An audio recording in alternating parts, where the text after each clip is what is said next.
आज भगवान बिरसा मुंडा जी की जयंती है और आपने मुझे भाषण देने का मौका दिया। ऐसे दिन पे आपने मुझे बोलने का मौका दिया, इसके लिए मैं आप सबका बहुत आभारी हूं और दिल से धन्यवाद करना चाहता हूं। ये कोई मामूली दिन नहीं है। बिरसा मुंडा जी अंग्रेजों से लड़े और 24 साल की आयु में अंग्रेजों ने उनकी हत्या की।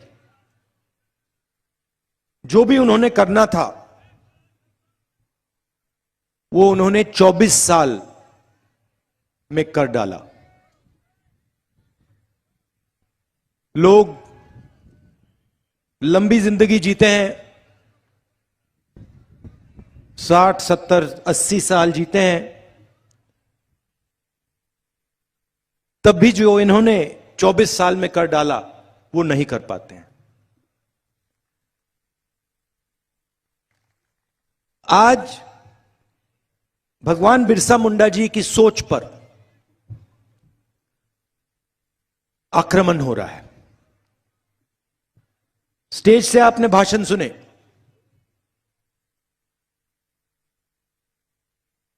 एक तरफ से नहीं हो रहा है, चारों तरफ से उनकी सोच पर, उनकी यादगाश पर आरएसएस और बीजेपी आक्रमण कर रहे हैं। 2-3 उदाहरण आपको देना चाहता हूं।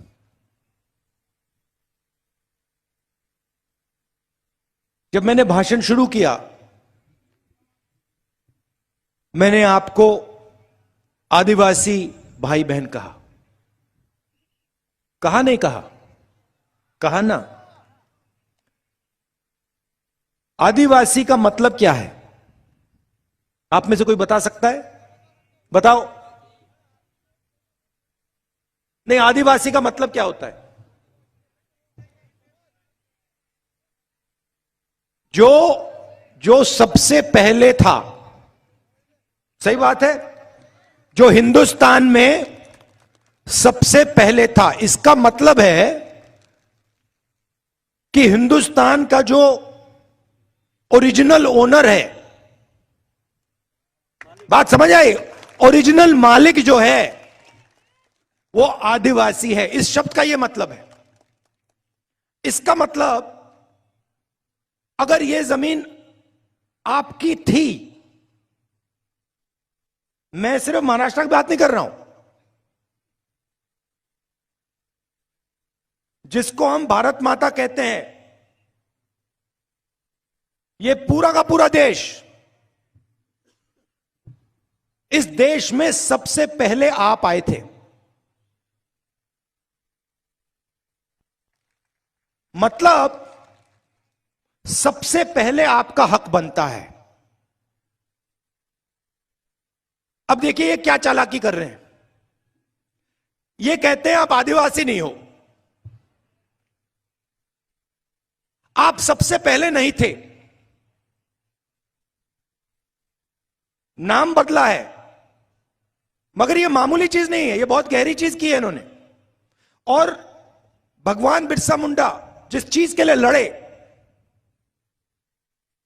उसी चीज पर वो आक्रमण कर रहे हैं। भगवान बिरसा मुंडा जी ने कहा ये हमारी जमीन है, हम ओरिजिनल मालिक हैं, इसलिए 24 साल की आयु पे वो शहीद हुए। अब बीजेपी के लोग कहते हैं नहीं भैया, आप आदिवासी नहीं हो, आप वनवासी हो।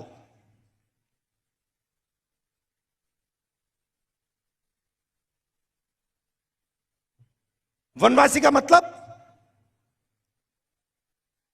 नहीं, आप गांव में नहीं रह सकते, आप शहरों में नहीं रह सकते, आप कॉलेज यूनिवर्सिटी में नहीं जा सकते, आप हवाई जहाज में नहीं उड़ सकते, आपको तो बस जंगल में रहना है।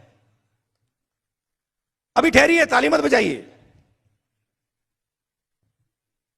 अब देखिए, अगर आप हिंदुस्तान 1000 साल पहले आते, 3000 साल पहले आते,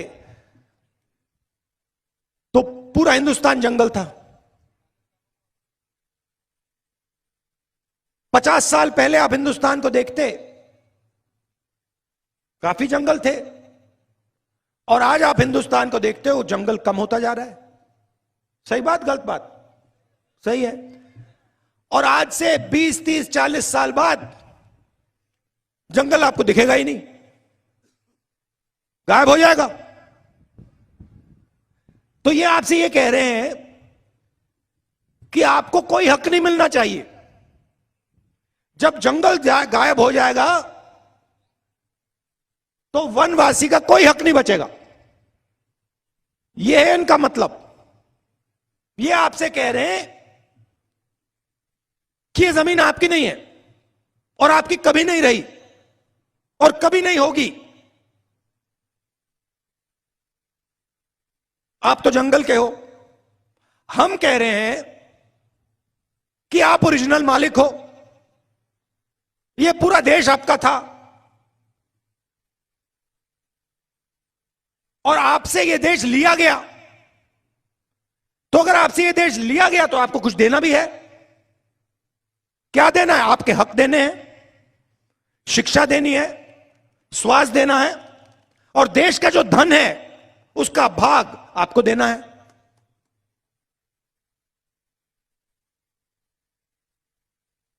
सही बोला ना?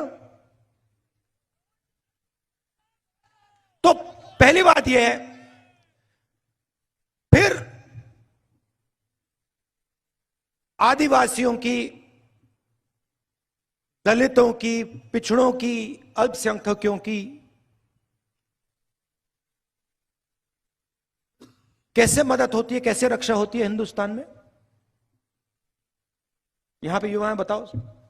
सबसे बड़ा आपकी रक्षा कौन सी चीज करती है? ये देखो, संविधान। सब जानते हैं संविधान किसने बनाया? बाबा साहेब अंबेडकर जी ने बनाया। कांग्रेस पार्टी ने उनके साथ मिलकर बनाया। उस समय बीजेपी के नेताओं ने क्या कहा? संविधान की कोई जरूरत नहीं है, संविधान बेकार चीज है। और ये हर रोज संविधान पे आक्रमण करते हैं 24 घंटा, क्योंकि ये इस बात को मानने को तैयार नहीं है कि इस देश में दलितों को, पिछड़ों को, आदिवासियों को, गरीबों को हक मिलना चाहिए। मानने को तैयार नहीं है। तो आपसे शिक्षा छीनेंगे, स्वास्थ्य छीनेंगे, जो पब्लिक सेक्टर होता था उसको बंद करेंगे। मुझे आप बताओ, आपके जो बच्चे हैं प्राइवेट स्कूल में पैसा दे सकते हैं क्या? नहीं दे सकते ना।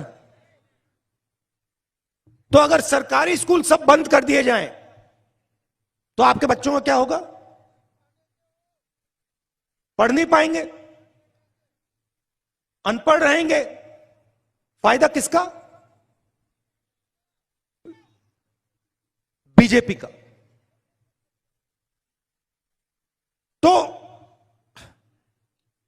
तो वो शिक्षा के सिस्टम पे आक्रमण करते हैं। अच्छा, जो प्राइवेट अस्पताल होता है, किसी को दिल का दौरा पड़ता है, कैंसर हो जाता है, सबको होता है, आपके लोग उसमें जा सकते हैं क्या?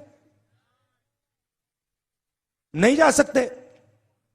तो अगर सरकारी अस्पताल सब बंद कर दिए और पूरा का पूरा प्राइवेट कर दिया तो नुकसान किसका? गरीबों का, आदिवासियों का, दलितों का, पिछड़ों का,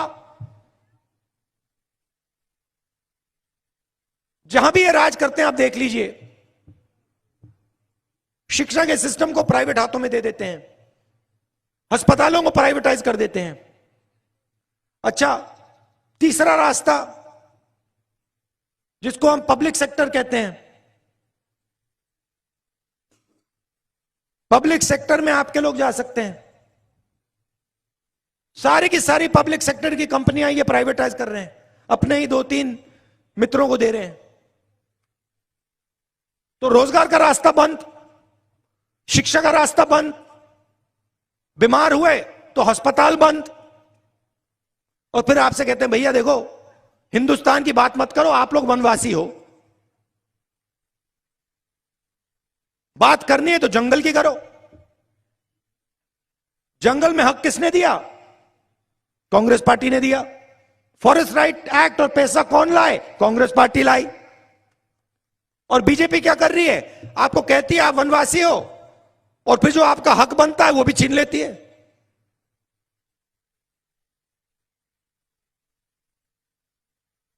ये सिर्फ आप पर आक्रमण नहीं है, देश पर है। मगर ये जो बिरसा, ये भैया थोड़ा झंडा हिलाओ जरा, मुझे ये दिखे। ये जो बिरसा मुंडा जी हैं, इन पर ये आक्रमण कर रहे हैं, इनका अपमान हो रहा है।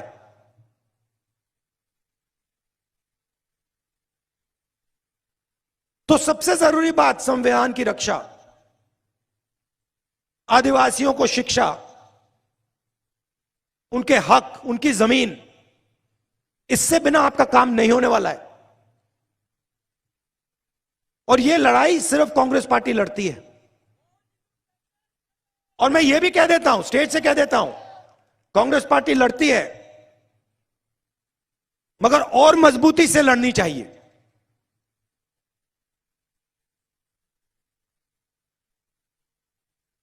यह मैं आपसे कहना चाह रहा था।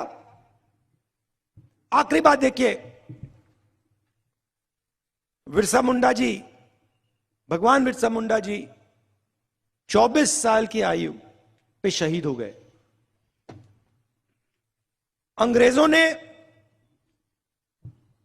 उन्हें जमीन देने की कोशिश की, धन देने की कोशिश की, उनको खरीदने की कोशिश की। भगवान बिरसा मुंडा जी ने कहा नहीं, मुझे तुम्हारा धन नहीं चाहिए, मुझे जमीन नहीं चाहिए, मुझे खरीदा नहीं जा सकता, मुझे अपने लोगों को हक दिलवाना है। मतलब अंग्रेज उस टाइम के सुपर पावर थे, दुनिया में सबसे बड़ी शक्ति थी, और 24 साल के बिरसा मुंडा जी ने उनका मुकाबला किया और 1 इंच पीछे नहीं हटे, और उनकी हत्या कर दी, उनको शहीद कर दिया गया। ये आपके चिन्ह हैं, ये आपको रास्ता दिखाते हैं। अब देखिए बीजेपी के चिन्ह को देखिए, आरएसएस के चिन्ह को देखिए। सावरकर जी 2-3 साल उनको अंडमान में बंद कर दिया, उन्होंने चिट्ठी लिखनी शुरू कर दी, हमें माफ कर दो, जो भी हमसे चाहते हो ले लो, बस मुझे जेल से निकाल दो। सावरकर जी में और भगवान बिरसा मुंडा जी में फर्क देखिए। 24 साल में ये शहीद हो गए। आदिवासियों के लिए, सिर्फ आदिवासियों के लिए, हिंदुस्तान के लिए अंग्रेजों के खिलाफ खड़े हो गए। और दूसरी तरफ सावरकर जी, जिनके वीर कहते हैं, वीर सावरकर, कोई मुझे बता रहा था कि उन्होंने अपने बारे में एक किताब लिखी, लोगों को बताया नहीं कि उन्होंने लिखी है।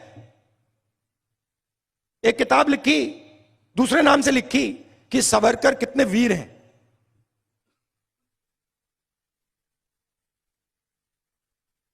और अंग्रेजों से पेंशन लेते थे, अंग्रेजों से पेंशन लेते थे, अंग्रेजों के लिए काम करते थे, कांग्रेस के खिलाफ अंग्रेजों के साथ काम करते थे, और 2-3 साल 5 साल में जेल के बाद सच्चे सावरकर जी पूरे देश को दिखे।